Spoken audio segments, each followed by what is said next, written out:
I mean, that's really cool to look back and like know that as like as a 13, 14-year-old kid, I'm recognizing, the struggles that you are going through.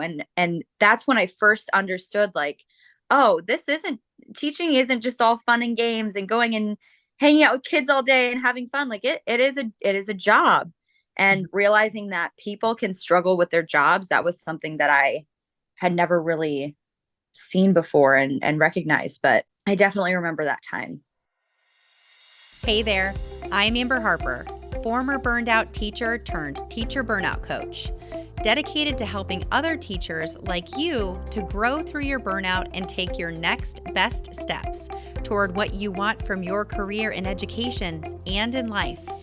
After an embarrassing emotional breakdown in front of my teacher besties, I knew something needed to change, and that something was me.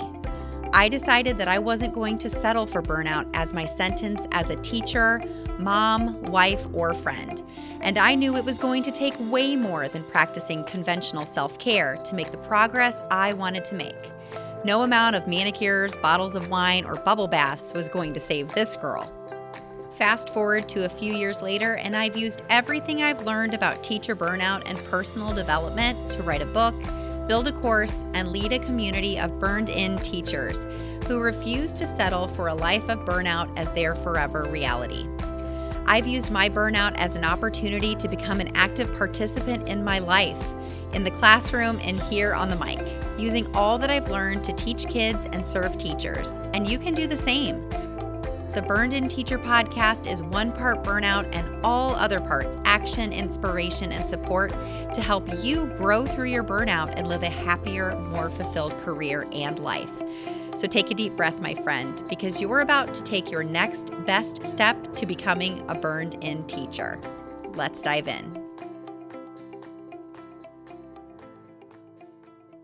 Hey, what's up, Burned In Teachers? Welcome to episode 179 of the Burned In Teacher podcast. Thank you so much for joining me here. If we've never met before, hello and welcome. My name is Amber Harper, and maybe that voice at the very beginning of this episode sounded familiar, and if it did, it should, and that's because on this episode, I am interviewing our oldest daughter, Hannah, and it all stemmed from, have you ever been having a conversation with somebody over the phone or FaceTime or, just face-to-face, and you're like, gosh, I wish that we could record this because it's so darn good. That's actually what happened between Hannah and I. She is a college, now we can say senior, since it's, March, April of 2023, and I cannot believe she's going to be graduating next December from college. It just blows my mind. But we talk all the time via FaceTime, phone call, Snapchat, all kinds of stuff. And one day she and I were FaceTiming, and I was asking her some questions about, and actually I don't even think I was asking her questions. She just randomly was talking about some of her professors that she really loves. And I was like, oh my gosh, Hannah, would you come onto the podcast and talk to me just as the full spectrum of your education career, from kindergarten all the way through now being a senior in college, just some things and trends that you've noticed about your teachers and your professors and also, your perspective on me and your dad as teachers. And she was game on. So I'm really excited to share this episode with you today. But before we dive into the episode, I wanted to say again, if you haven't heard me say it lately, thank you so much for listening to this podcast. As I'm recording this, I'm so proud to announce that we are close to 150,000 individual unique downloads of the Burn In Teacher podcast, and it blows my mind. And I'm just so grateful and so thankful that you are trusting me and listening to these stories and implementing things that you're learning. And my biggest wish is that you are gleaning something from these episodes and that you're doing something different in order to see different results in your career and life. And we're going to put a link in the show notes for you to leave a rating and review of the podcast. And the reason we're doing that is because the more ratings and reviews that we get for the Burn In Teacher podcast on Spotify and on Apple Podcasts, the more people find us and the easier it is for other teachers who are struggling, the easier it is for them to find us as well. So if you have found any value from the Burn In Teacher podcast at all over the last 4 years, I would really appreciate it if you jump in there, give us a rating and review, and I will be more than happy to read it here on the podcast and give you a shout out. All right, without further ado, let's jump into Hannah's perspective on teachers she's had throughout her education career and some insights that she has from being the daughter of 2 educators who are not afraid to talk about the challenges around the dinner table and the things that she's learned about not just teaching, but what it's like to have a job and a life outside of it. Let's dive in.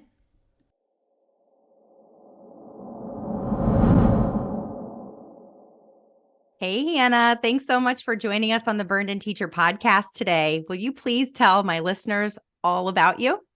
Yes. Hello. My name is Hannah Harper. I'm Amber's oldest and most favorite daughter. I'm 21 years old and I go to school at Indiana University. I'm getting my Bachelor of Science in Public Affairs with a concentration in environmental management. And I'm excited to be here. I'm so excited to have you too. So for all of you listeners that are maybe new to the podcast or new to Burned In Teacher, Jeff, my husband, and I had Hannah when I was right out of high school. So what was it, 2 months to the day after I graduated high school? We were parents. And so Hannah has been through college twice. Mm-hmm. Whenever Jeff and I were getting our degrees, we had our own apartment. And so Hannah's been through a lot with us as we've, gone into education as our careers. And Hannah, I'm so glad you're here today to talk about several things. One of them being your experience with teachers who you've had throughout your elementary, middle school, high school, now college career, who have maybe been experiencing burnout. And this all really stemmed from a conversation you and I were just casually having over FaceTime. And I was like, Hannah, you need to come on the podcast and talk about this. And then also, because you've been around since before your dad and I were even teachers, you've seen me go through a lot that I've talked about here on the podcast. And I would just love to hear your perspective, because the point of this podcast, I believe, or today's episode, is really to help people to be reflective on how they're handling, like externally, how they're handling their own burnout, because it really does affect your students and your own biological children, or your family, whatever family dynamic you have. It really does affect more people than just you. Yeah. So let's start by kind of going back to that conversation you and I were having. You were talking about some professors that you really love and how you can tell that they just really love what they do. And so I started to just ask you some questions about how do you know that they love what they do? And then who are some maybe professors or teachers who you've had in the past who you could tell that they were just really struggling? Yeah. So in my experience with college, I found that there are 3 different types of professors. And I mean, this can even go into teachers, at the primary or secondary level as well. The first is the tenured teacher who is there to collect their pension once they retire in 3 years. They're not really caring about the students individually. They come in, they do their work, they go home, which is totally fine. Everyone has to make money, has to get their bag. The second kind of professor that I've had that I really enjoy, I know some people don't really like this kind of style, but they're very professional. They're very to the point. They care about their students, but not on an individual level. They care about giving you the information, helping you succeed, but they're doing their job. They're not there to teach. They're there to do their job. And it's a good dynamic. It has that professional setting. It teaches students to kind of help themselves learn along the way. And it's just kind of impersonal. But it's a good professor, good teacher. The last one is my favorite kind of professor.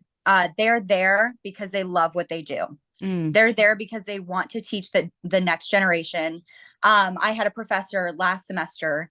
He's worked for the EPA. He's worked for all of these amazing different environmental quality departments. And he's retired. he teaches one class, like he's building a brand new house with his wife. He's like doing all of these things. He comes into work and he just talks. And Mm, I learned the most from him than I have from any other professor in college. mm, It was less of a lecture and more of a conversation. And he really pounded into us the things that we needed to know, but he did it in a way that showed that he genuinely cared. He wasn't that just there to make money. He was there because he wanted to teach us and he wanted to inspire us to, actually do the work and learn about it and do the work and care about it.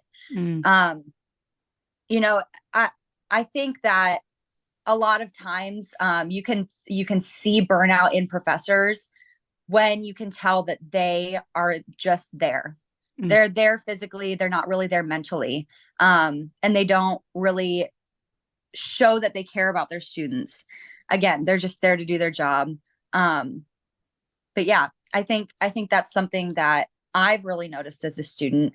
And I think that even goes back to high school. I mean, I had teachers in high school that I could tell they genuinely cared about us and they genuinely loved their job and they loved what they did. And then there were some that you could tell they were just tired and they were worn out and they were sick of teaching the same thing day in and day out to Mm. every single student.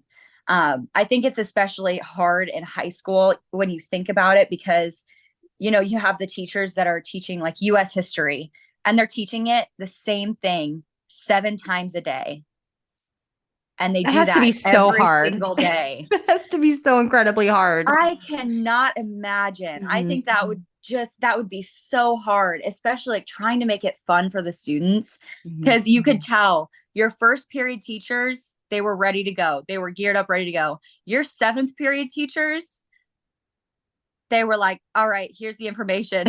Now you can do homework for the rest of the period if you want, you And know?" I know that there are some listeners, that are, high school, middle school teachers where they do Mhm. teach the same lesson over and over and over again to different classes throughout the day. So there's a couple of things that I want, excuse me, to go back to what you said. Now, number one, something that I know about you as your mom is that you have always loved school. You have always been one of those very engaged students that really does go to school to learn.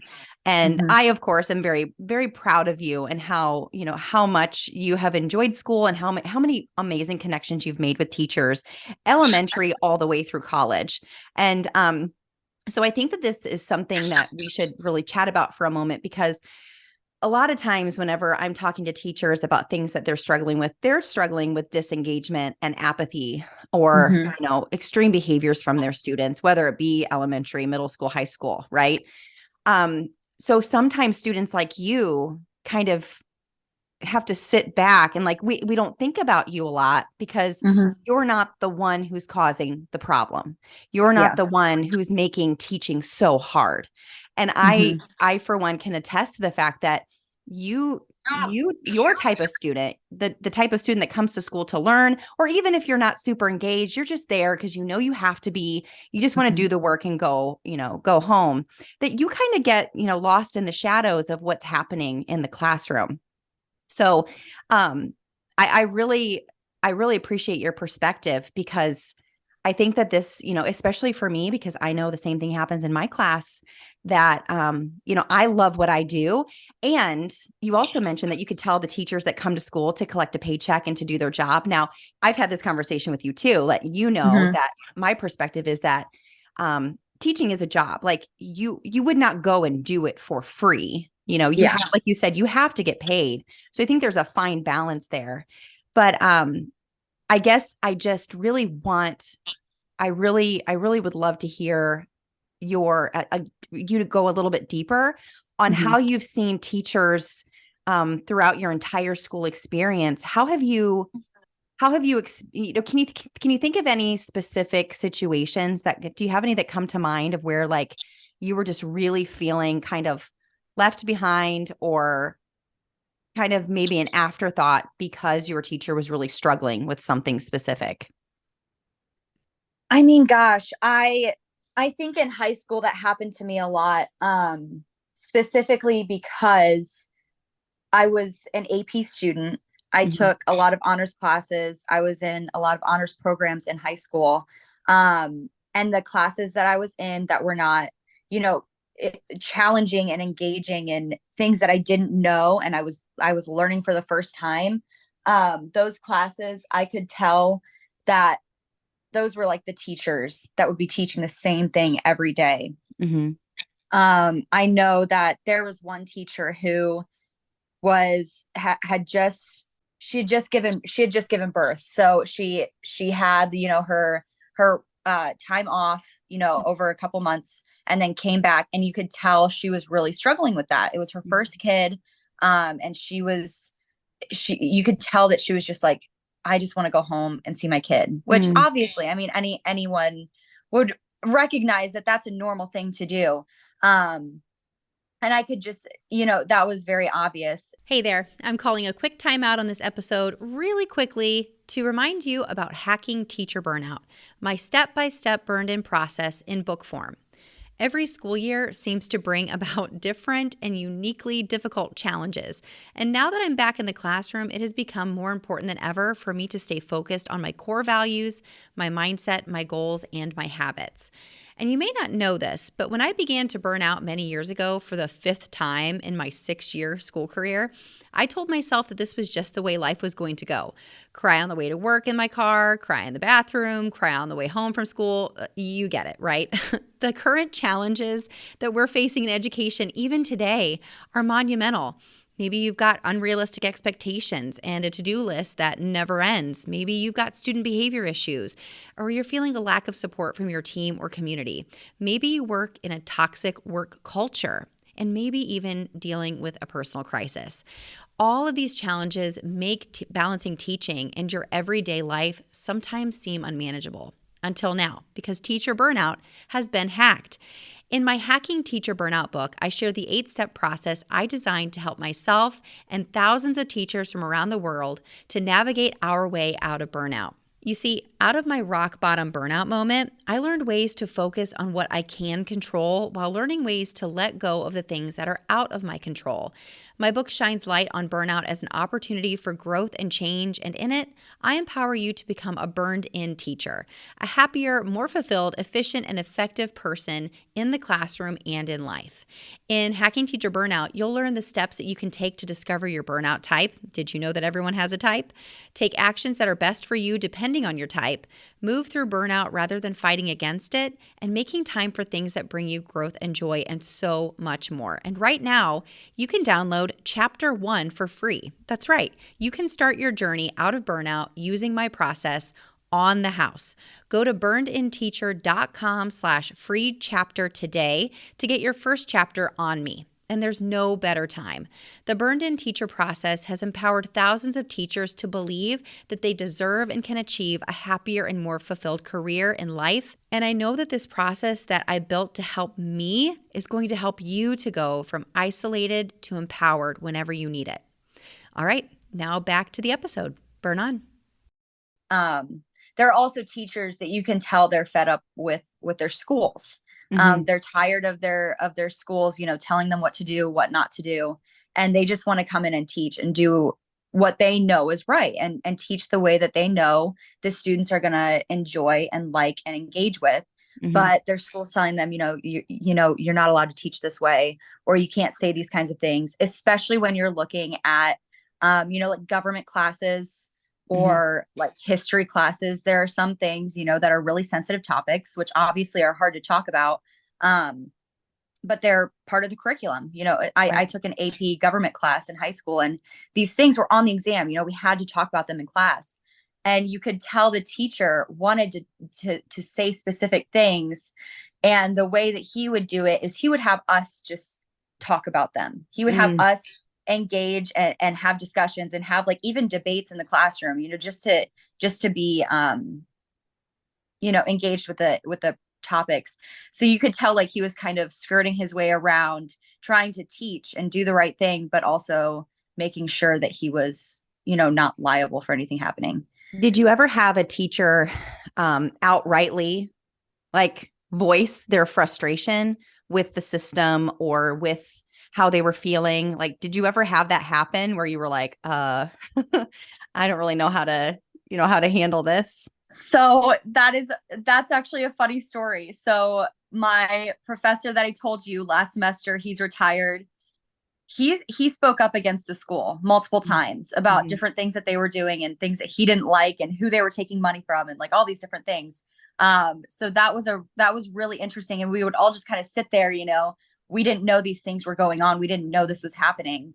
And so that was actually really cool to hear. But I think that's also different because we're college students and we're paying the school to teach us these things. And he was like, I'm gonna speak my mind. I'm retired anyway. They can kick me out if they want. Mm-hmm. Which was I've never heard any teacher say that before.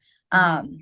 But I mean, other than that, in high school and middle school, the teachers maybe would make some like side comment, but you Yeah. didn't really understand it, especially in like elementary, middle school, because you're ages like 6 to 14 and you don't really Right. understand.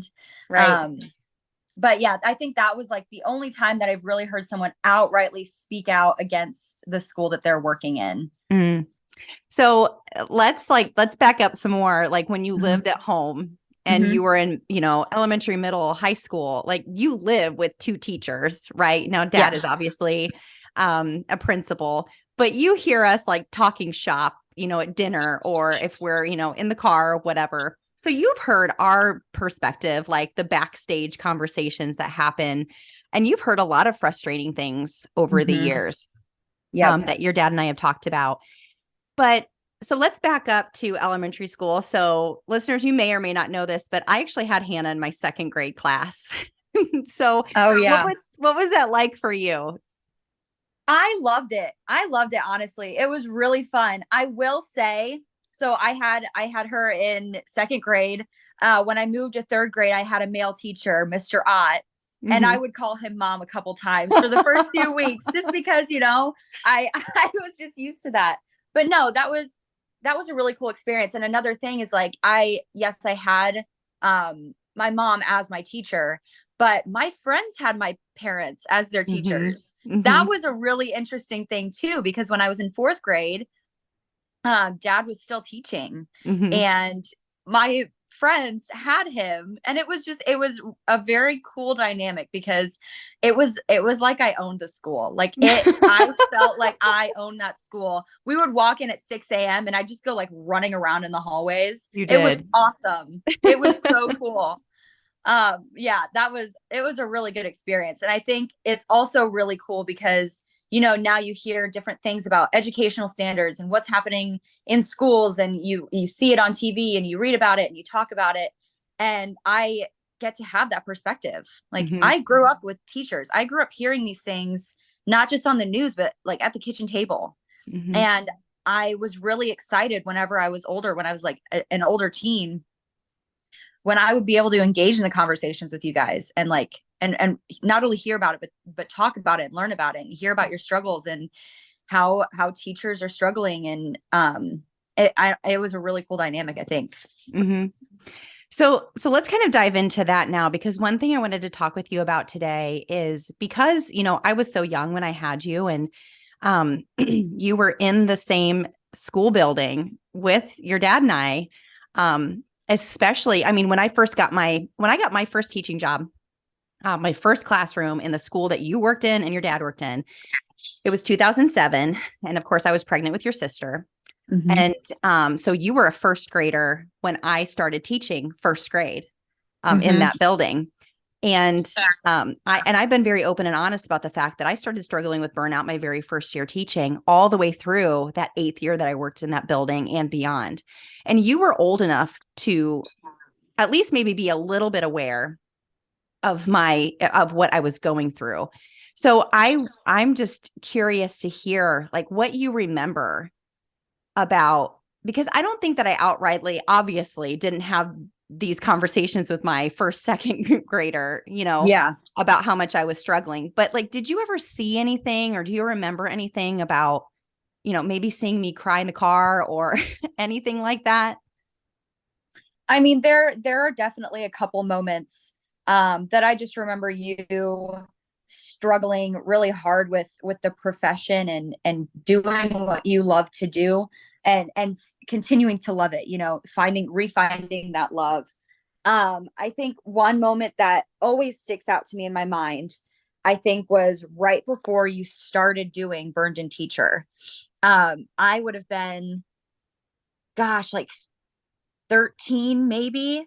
I Mm-hmm. remember we were sitting at Grandma Janet's, my grandparents' kitchen table, and you were working on your computer, and you were just all going on and on about this really cool business idea you thought, and starting a blog, and talking about these things that you struggle with and you're doing. And I just remember for the first time in a couple months, like seeing you have that passion. I was like, all right, like she's doing better. She's Mm-hmm. good. Like she's doing good, because that whole year before or so, I just remember you like coming home and just being exhausted, because you were kind of losing that passion, and not because of anything you were doing, but just because it was really draining for you. Mm-hmm. And I think that once you started Burned In Teacher, I saw that spark a little bit. And I mean, that's really cool to look back and like know that as like as a 13, 14-year-old kid, I'm recognizing, the struggles that you are going through. And that's when I first understood, like, oh, this isn't teaching isn't just all fun and games and going and hanging out with kids all day and having fun. Like it is a job. And realizing that people can struggle with their jobs, that was something that I had never really seen before and recognized. But I definitely remember that time. Oh, you've never shared that with me, but I remember that too, because we had just sold Mhm. our house and we were living at Grandma Janet's house Yes. in between because she had just moved out and she was in the process of selling hers as well. Yeah, that was the very beginning of Burned Mhm. In Teacher. So that would have been the spring and summer of 2016, whenever I had first started Burned In Teacher. So gosh. So even previous to that, like, did you ever notice that? Did you notice anything with my mood? Did you notice anything with my energy? Like you mentioned that time that you felt like you could notice that my passion was coming back. Did you notice anything before that about, maybe me being extra moody, um, extra tired? Like, did you notice anything like that at all? You know, again, like, I mean, gosh, this was what, 8 or 9 years ago. Mm-hmm. It would have It been, feels like yes, forever. 7 years. Mm-hmm. 7 years. Yeah. So, I mean, I don't remember a ton because little 14-year-old me didn't really care. but, but I definitely know that I could tell. I mean, you and I were having conversations in our house in Ligonier. I remember one day we were driving and I was like, we should just move. And you were like, yeah, we should move. And then I think we put a for sale sign in our yard like a week later. We did. Yeah, we And really did. that was a time when both you and I were struggling to find our place, Hmm. because where we were at was not our place. Right. Neither of us were able to find our people. We didn't really have a lot of support. You in your job, me at school. Mhm. We were both just ready for something new and ready for something that would make us feel like we belonged somewhere, Oh my and that we gosh. were and that we were genuinely welcomed somewhere. And Mm. I think that was really cool too, because again, that is something that is so vivid in my memory from when I was 14 years old. And if you have a vivid memory from that young, that's something big, because I mean, you and I were just going through it together Yeah. in Yeah. different ways, but we were both Absolutely. ready. Yeah. I remember that. I remember that conversation. I haven't thought about that for years. I do remember the conversation that I had with your dad in the kitchen one night. I don't know if you girls, you probably weren't around, but I was crying again. Um, Mhm. and he was like, "What do you want? Tell me what you want. I'll do it. I don't want to see you miserable and crying anymore." I said, "I don't want to live here anymore." And this must have been maybe that same day that you and I had this conversation. And I remember his face went white. And then I was like, "No, I want to live with you. I just don't want to live I just don't want to live here anymore. This is Yeah. not the place for us. There has to be a better place where we feel like we belong, and a city that supports our core values, where we can do the things that we enjoy and not Hmm. have to leave our town all the time to do them." And yeah, you're right. I mean, that conversation was what, at the end of January, and our home was sold within 2 weeks. And Mm-hmm. I've talked about that before, that was part a really, really important part of my burnout recovery and moving through it, because part of what was burning me out wasn't just where I was teaching, but it was where we were living, because it was Yeah. everywhere. It was all consuming. How miserable we were, and Yep. not just me, you too. It just wasn't the right Mhm. place for us.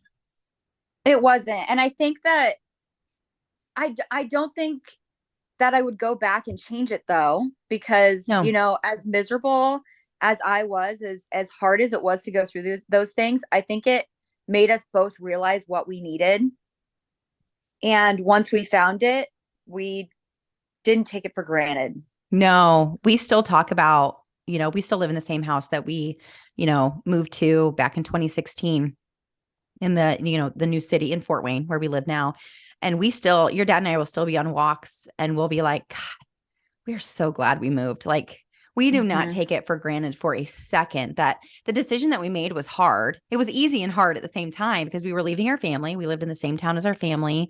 My dad lived a little further away, but my sister, both my sisters now live in that town. That was really hard for me. But gosh, like, I think it just is a true testament to how, when you're trying to change your life, like, you have to Mm-hmm. try to think outside of the box of, like, what else you can do that's good for you in that moment, in that season. Yeah.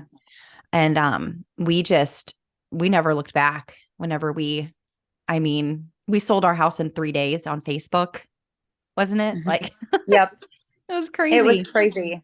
It was so crazy because I remember I was in a musical. I was in Mhm. a musical during that time when we sold the house, when we were trying to decide where to go. And I remember, like, a week or so after, like closing, when we had officially sold the house, and you're like, all right, you can tell your friends now. And I told them, and they were like, what? Mhm. You're moving?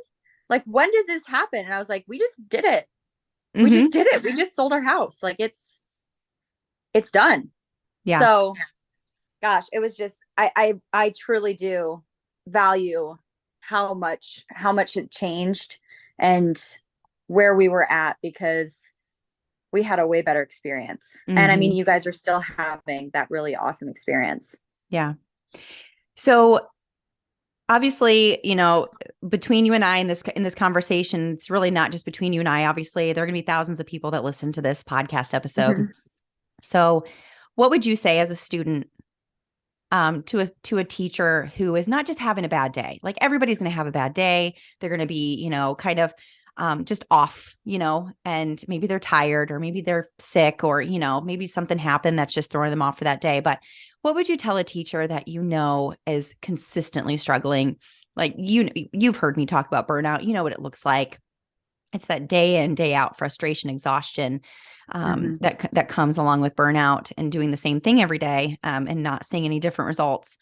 What would you say to them, like, as a student? I think that, again, like, going back to the very beginning when I was talking about the three different types of professors, and you can tell those, like, tenured teachers, or really any teacher that is just kind of there and doing something, they don't engage with the students. And that's the biggest thing that, we realize as students is non-engagement, Mm, not having any conversations with us, just talking to us instead of with us. And I think simply changing that, like, have a conversation.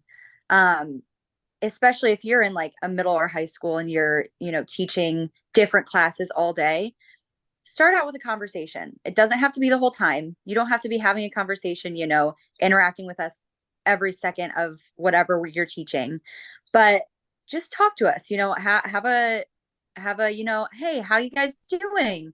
Tell me about this. Like, what did you guys do over the weekend? Something like that. I think that honestly can make all the difference, because teachers that would do that versus teachers that would go straight into teaching and not learn anything about us. mm, I mean, the mood in the class was completely different. mm. I love that. I love that so much. So, like, humanizing. Yeah. what has become sort of a depersonalized profession. Yeah. Yeah, I love that. Well, Hannah, thank you so much for coming on the podcast with me. Is there anything that Of I forgot to ask course. that we talked about? I don't think so. No? Okay. Well, I appreciate you taking time out of your relaxing Sunday to chat with your mom. Oh, absolutely. We're just going to have so much fun with quizzes and homework today. So Well, it's a beautiful day to do it. And I love you. Thanks for spending time with me. I appreciate you so much. And I'm so proud of you. thank you. I love you too. I am very proud of you. This is really Aw. cool. This is only the second podcast I've ever been on before, and Mhm. I love it. It's so fun. Oh, that's right. You were on a podcast with Jo Beth, right? Back in 2020. She was interviewing you for Oh about your gosh. experience. So this Yeah. is the third podcast I've been on. I was on one in high school too. Okay. So Cool. wow, Well, I'm very so fun. glad to be your third interviewer, your third podcast. All right. All right, my friends, everybody take a deep breath because you just took another step to becoming a burned in teacher. Burn on. If you enjoyed today's podcast episode, you can head over to burnedinteacher.com where you can access the entire vault of Burned In Teacher podcast episodes and more information about ways I want to help you go from burned out teacher to burned in human. If you enjoyed today's episode, I would be so grateful if you would head over to iTunes and leave a review and a rating about the Burned In Teacher podcast. Until next time, take a deep breath because you just took another step to becoming a burned in teacher. Burn on.